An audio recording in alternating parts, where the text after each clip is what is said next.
Welcome back to another weather update, and in this one we're taking a look at a storm that will be the biggest of the decade so far for much of the south, with a good half foot of snow or more expected across parts of the region. So this one's a big deal. Portions of the southwest also dealing with significant wildfires. We'll dive into those and also give you a look at the cold weather we're all dealing with and talk about how long that's going to last. And if you're new to the channel, make sure to subscribe for more weather updates, and always feel free to ask questions in the comments. All right, guys, let's get into it. And we're starting here on Thursday with our storm just developing here in Texas. This is during the daytime, but things really get going after dark. You're going to see those colors really darken up as precipitation gets heavier. Cities like Dallas will be impacted mainly overnight into Friday. You're also going to see some of those darkest blue colors show up in Arkansas heading overnight and into early Friday morning. I expect some of the highest snow totals to be there, as it will be cold with the storm passing through overnight, and there'll be a lot of heavy precipitation ongoing. This will continue into portions of the deep south on Friday. That's right, northern Mississippi, Alabama, and Georgia will be seeing some snow, and this includes cities like Atlanta and Huntsville. May even see some snow in Birmingham for at least a short time. Nashville, Tennessee also getting in on snow at this point, and our system will continue to move through Friday across the south. Friday will be the most impactful day of this storm. Once we get into early Saturday, you see snow begin to reach the Appalachian Mountains and even reach portions of the Carolinas. You'll really need to be in the higher elevations in southern Carolina for snow, but North Carolina will have a period of snow overnight. So will places like Virginia, and even into the D.C. area, there will be some accumulating snow once again. Here we are Saturday morning, our system just beginning to pull away offshore. I'll mention too, we were originally looking at a chance for decent snowfall in the northeast.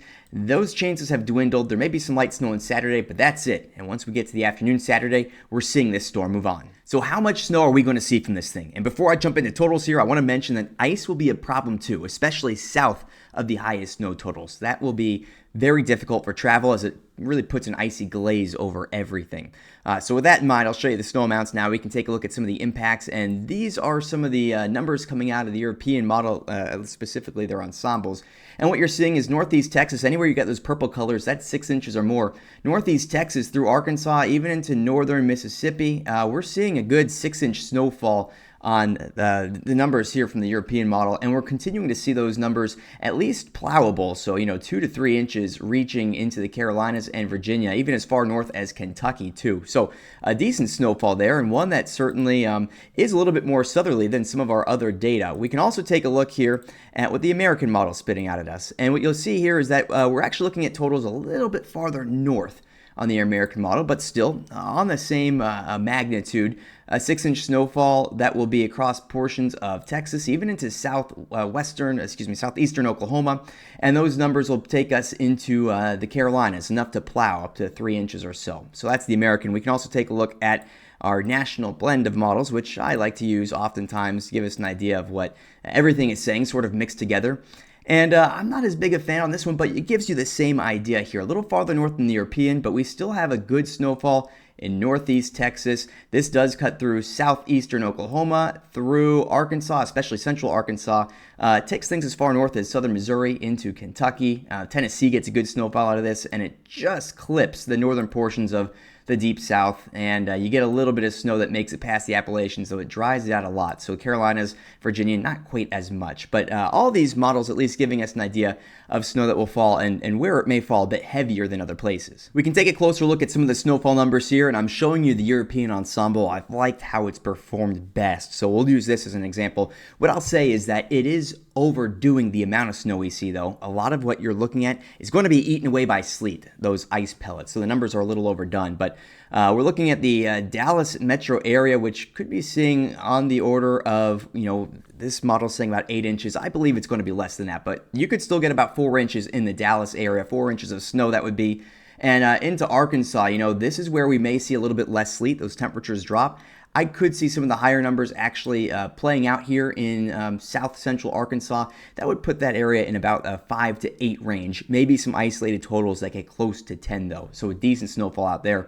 As we get into the daytime, our storm moves into northern Mississippi and Alabama here. So again, I think those numbers may be a little overdone. Model suggesting about 7. I believe you may see something on the order of 3 to 6, though, in many of those spots. And this storm continues into Tennessee. So let's move this a little farther eastwards, get an idea of what we're seeing just a bit farther to the end of the storm here. This is more Friday snowfall.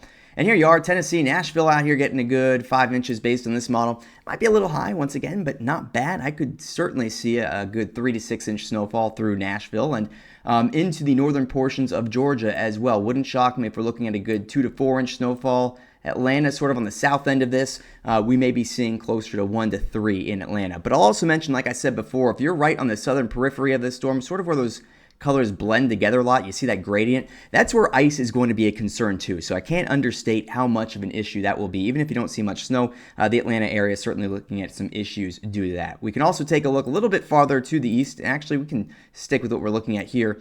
Those numbers as we move into the Appalachian Mountains are enhanced just a bit. You can see out there might be a good 3 to 5 inches. That seems very realistic to me. Those mountains enhance snowfall. And into the coastline, we can bump this over just a little bit farther so you can see places like DC all the way through the Carolina coastlines. Well, you can tell you really need to be closer to the hills if you're in South Carolina, but North Carolina, you may be looking at a better chance for snow even through the central part of the state. And the northern boundary of this does take it through DC. So there may be some isolated higher totals mixed in here, but as a whole, I'd expect 1 to 3. If you're lucky, maybe you see up to 4 inches somewhere in there. And DC could still pick up an inch. As you can see, like I mentioned before, we were originally thinking the Northeast could get some snow, but not really anything. Maybe an inch if you're lucky. So good to be prepared for this snowfall. Make sure you're ready for power outages, travel disruptions for sure, especially on Friday. But things should improve as roads and just overall infrastructure is treated, though I'll mention we'll need some help from treatment because temperatures are going to be cold, so I wouldn't expect what falls to melt at least for some time. Moving on to some of the fire weather in Southern California, this is too much to ignore. It's an extreme event ongoing with wildfires burning through some very densely populated areas not far outside Los Angeles. This was from today, so it'll be outdated pretty soon, but I wanted to give you an idea of where some of the worst of the weather was, and you can see that extreme fire danger outlined in pink just north and west of Los Angeles. We saw some really significant damage already done, and this is not the only day that we will be seeing fire danger. On Thursday as well, and even Friday, many of the same places here still dealing with that threat for wildfires. But I wanted to get into why that is, and to do so we can look at some of our weather data on one of our models. It's the HRRR, and this gives us a high-resolution view at what is going on. So as I move this forward, we're looking at wind gusts here. This is now as we get into Thursday. Anywhere you're seeing those gold colors pop up, you're seeing wind gusts that are shockingly as high as up to 80 miles per hour in some places in those mountains. Wind that strong, of course, is going to be able to spread any fire that burns and quite uncontrollably. So that is a big problem here. Even to the coastline, we're seeing some significant gusts. And this continues through the entire day on Thursday, though you'll notice Friday, the wind is much more contained. These are Friday gusts. It's going to be a more isolated threat. Fires ongoing will still be burning, but I'm hopeful they'll be able to contain more of that as we get into the end of the week. I also wanted to show you our relative humidity. You need dry air for fires, and anywhere you're seeing that brown color, especially the orange color, that is easily dry enough for fires to begin and spread. And you can see just how dry the air is all around this portion of the state. So that's, again, part of the reason we're seeing such a significant threat. Really makes it easy for fires to spread as well. So, again, too big to ignore there. It looks like there will be some improvement as we get into Friday, especially towards the end of Friday. But until then, this is a really tragic story and a big one developing right now. For the last segment in our video, we take a look at the cold weather, which is impacting everybody, getting a lot of questions about when it's finally going to let up. And I'll say, well, let's wait and see here, because as we move through the next couple of weeks, this gives you an idea of the map you're looking at some of the air masses around here, especially towards the lower part of the atmosphere. Blue and purple colors are cold, red colors are warm. You can see a good chunk of the country is cold as we move into the upcoming weekend here. There are some waves of warmth, but notice they're kind of short-lived waves. And as a whole, as we get through this upcoming weekend, those blue colors really return and take over, and we're seeing cold air replenished out of Arctic regions as we get into next week. That means, well, it's another week of cold weather, and this time for much of the United States, especially in the east as we get towards the middle of next week. This is January 14th, 15th, 16th. Those temperatures will be cold. And even in the west, while there may be some relief in the Pacific Northwest, as a whole, the west is actually going to be kind of chilly too, especially those mountaintops as the air is cold above the ground here. So you have some warmth that tries to get in. Now we're getting into the January 17th, 18th, 19th window, but what we see is cold air continuing to just replenish itself. Anytime the warmth tries to get in, it's out. So you can expect it to stay on the cold side of things here. We can also take a look at some of the actual temperatures, and we'll break this down here, and we'll go over some of the coldest temps that I'm expecting over the next few days. And what you can see are temps anywhere they're blue. Those are temperatures below freezing, cold enough for snow and ice, clearly cold enough as our storm comes through here. You're seeing areas where there is a snowpack that have temperatures getting down to the single digits, may even get below zero. That's across parts of the Midwest and Mid-Atlantic. And we continue to see cold air in the north central U.S. too. Those are temps in the single digits pretty easily. Northeast is cold. In Texas out here, down into northern Mexico, we're seeing temps into the 20s as we get into the upcoming weekend. And it will be cold across much of the south, especially with that snowpack out there as well. I mean, here we are moving into your Sunday morning. That's a good chunk of land here in the 20s, even teens perhaps through Tennessee and possibly into northern Georgia too.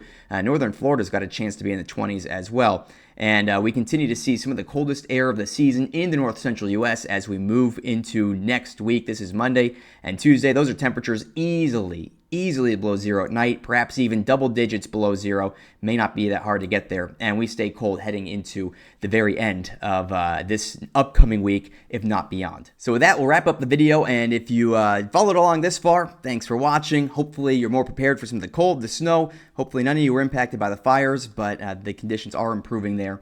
I'll be rooting for Penn State on Thursday. If you're watching college football, good luck to your teams, unless it's Notre Dame. And wherever your week takes you, hope the best. Make sure to tune back in later. We'll have more updates, and we'll be doing a lot more of these videos as we continue through 2025. So, see you guys next time. Stay warm.